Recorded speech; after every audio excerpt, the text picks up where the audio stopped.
छत्रपती शिवाजी महाराज फक्त योद्धे नव्हते, ते संतांच्या आशीर्वादाने जन्मलेले राजयोगी होते. महाराज जन्मले तेव्हा संतांनी भाकीत केलम, हा बालक इतिहास घडवणार.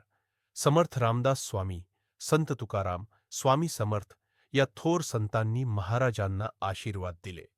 समर्थ रामदास स्वामींनी तर महाराजांना म्हटलं, तू फक्त राजा नाहीस, तू रक्षणकर्ता आहेस. संतांनी महाराजांना धर्म, नीती आणि राजकारण शिकवलं. त्यामुळेच त्यांचं राज्य केवळ तलवारीच्या जोरावर नव्हतं, तर न्यायावर आधारलेलं होतं. या कथेतून शिकण्यासारखं काय? एक, शस्त्राइतकं शास्त्र महत्वाचं असतं. 2, मोठं ध्येय साध्य करायचं असेल तर सत्कर्म आणि संतांचा आशीर्वाद लागतो. 3, खरं नेतृत्व हे ताकदीने नव्हे तर नीतीने घडतं.